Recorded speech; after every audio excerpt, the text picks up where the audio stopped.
Really good.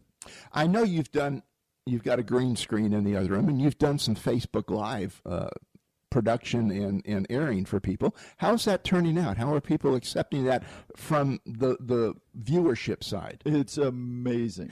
And I hate to keep on using that word amazing, but let me tell you a brief story.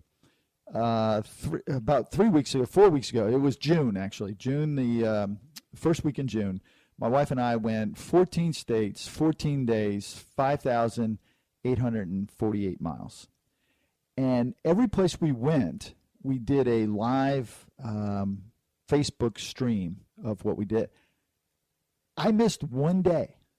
And I can't tell you how many emails I got, how many texts I got, how many notices through Facebook I got. Where are you? What are you doing? Why didn't you give us your show today? And it was like, this is really good. This is my vacation. Yeah, but this is really good because it means people are interested. I mean, we were out in a place called Custer State Park in South Dakota.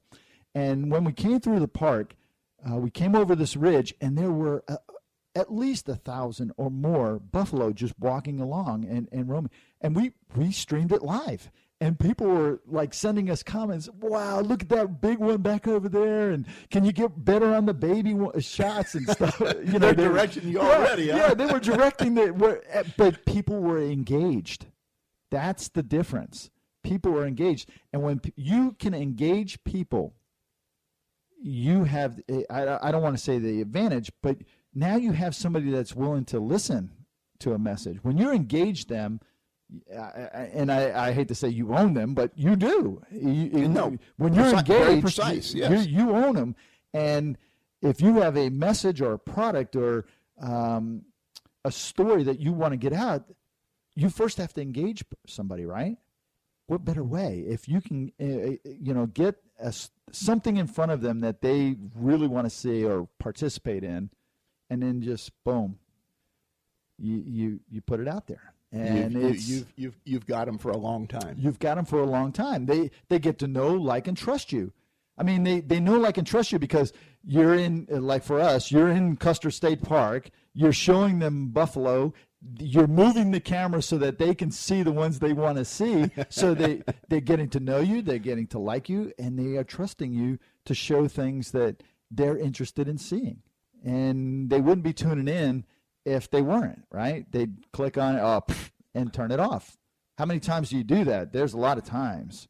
But to engage them with sight, with the hearing, and with speech is very powerful. Yeah, the more senses that you can get involved, it's very powerful. The better the connection has the potential of being. On doing that. That's why we want to start off and doing some Facebook Live with you up here on your video studio. Now, what I tell people is that, if you're really trying to make an impression, you're really trying to get your message out there, don't just go one medium. Don't just go radio. Don't just go podcast. Don't just go video.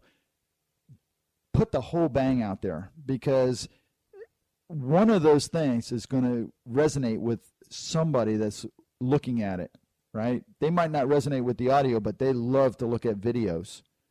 And if you don't have the video, they're just going to turn you off. So if you're a small business or a big business and you want to get your message out there, you better be covering all your bases. Just like you do in social media with the Twitter and Facebook and whatever, Tumblr and whatever, all these other things, chat books and chat room and all that stuff. If you're not covering all of them, you're going to miss somebody, right? Because they don't engage in that manner. It's the same thing with audio and video. If you aren't doing both, you're not going to get everyone that you could get. And that's what I tell people. You're giving your listeners or viewers an option. Absolutely. What is their preferred method of interacting with us that do radio shows or Facebook Live or something like that? I like to call it controlled options. Because That's a good word. You're controlling what they see and how they see it by engaging them to come to your website or to your platform, whatever it is. But if you have both there, you're controlling it. You're controlling their options, and if you cover all of the options, you got them covered, right? I mean, they're gonna look at something, or you're not compelling enough, and they're just going to turn you off. Yeah, I mean, you want to make it interesting, but also you want to present yourself to where your audience naturally resides. Right.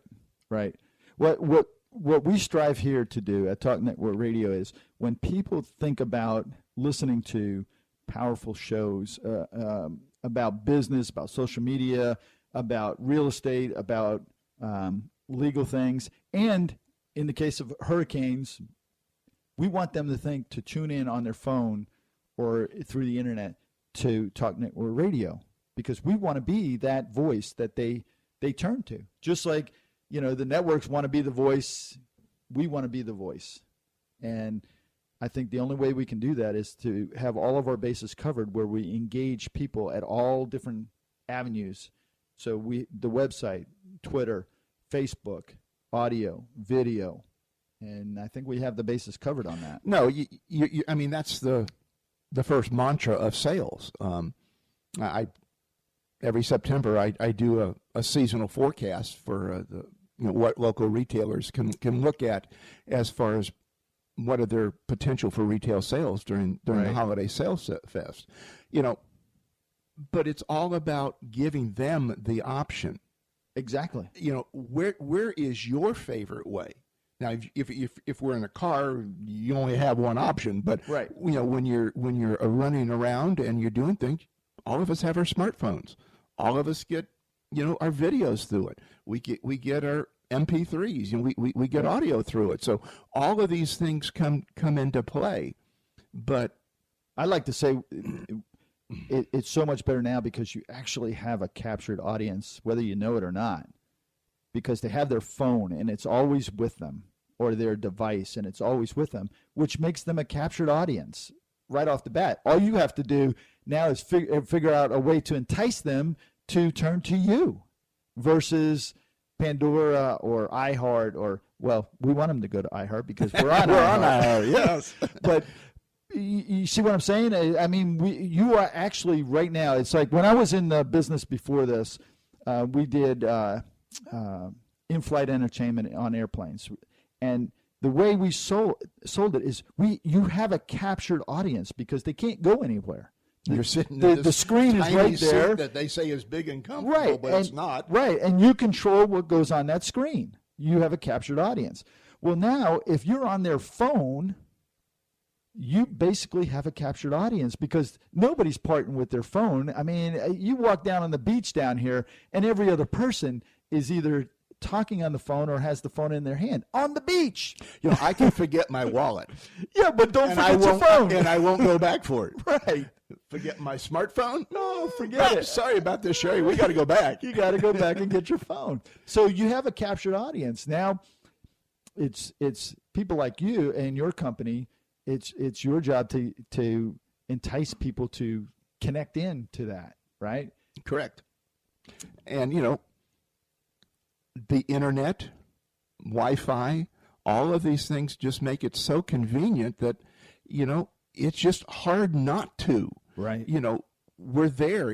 Everything's laying out.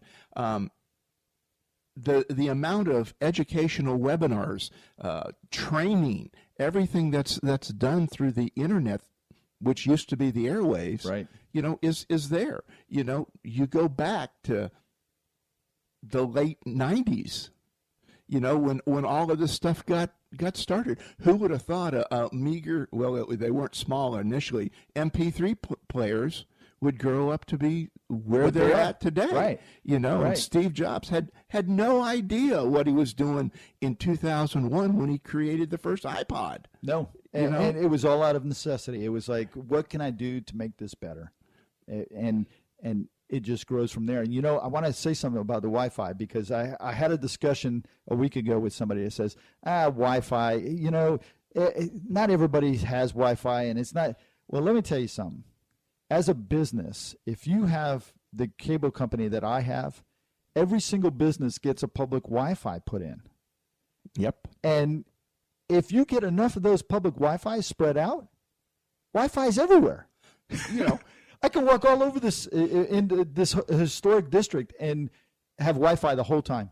Yeah, I mean, you go over to Orlando and on that one international drive, you can't everywhere. go anywhere and not have at least 3 of the 4 bars, Right. you know, sitting there. So, you know, And that's Wi-Fi, not cellular. That's Wi-Fi. That's Wi-Fi. Yep. You know, it's hard to go up and down the interstates. And in Florida, every rest area is a public Wi-Fi site. yes.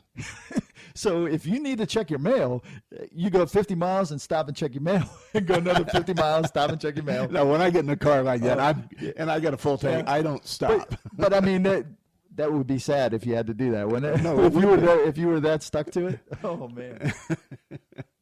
But you know, it's just a sign of the times. You know, It is. And I think looking at video, I think video is really going to come on strong.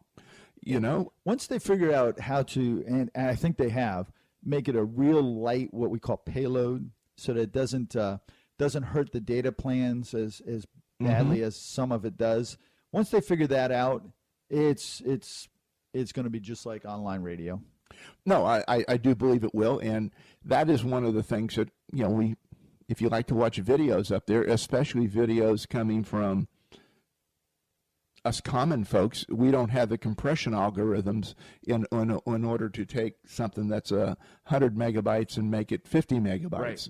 You know, we just put it up there the way it is, and yeah, you can consume gigabytes pretty quickly. Yep. But now, if you're one of those people, if you put it out on YouTube, YouTube has figured out how to stream your videos in a compressed format that doesn't hurt. Correct. And I mean, depending on what you set it up to deliver. If you're saying, give me all the HD quality you got, you're going to pay for that. But if you just want to watch a video and it's coming from YouTube, they're going to give you in the most economical format because they want people to watch the video. And the more people that watch the video, the higher their revenue is because of the advertising that they do. You get the little ads in the corner, you know. Right. So I feel like I've manipulated this. No, you haven't. This show. I'm interviewing you, and I know that you had a couple of questions. I think that you wanted to definitely ask me, or did we already cover them? I think we've covered the vast majority of what was there. What's next? Where are we going next? You know, Richard, for a long time. I've literally been in technology companies for going on 40 years now. And I used to think about that all the time.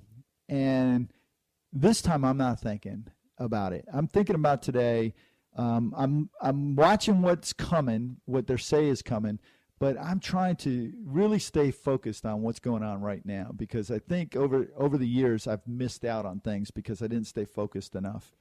And I'm thinking so much about the future that I miss the things that they say are coming in the future. You know what I mean? It's like yeah, you think 10 years in advance, and all of a sudden that and 10 years is behind you. Yeah, and it's over behind me. And it's like when we did TV in the air, it's like everybody said, "Oh no, you can't do that." Well, they're past that now, and they're streaming it on your iPads and your tablets and your phones in the aircraft. You know, these little things that sit up on top of these jets aren't there for just look pretty. They're satellite receivers. Right. When I was with my other company, we developed broadband. It was like our mantra was "at home in the air," and there were a lot of broadband companies out there, and we came up with broadband that was truly like at home. I mean, you could stream a whole lot of megabytes through your Wi-Fi very, very, very rapidly. And I started thinking, you know, where do we go next with this? I mean, you're flying at 500 plus miles an hour, 36,000 feet, and you're watching TV on the screen. You're texting on your phone to your friend down in wherever he is, and on your iPad you have something else up playing. All while you're flying at 36,000 feet, 500 plus miles an hour.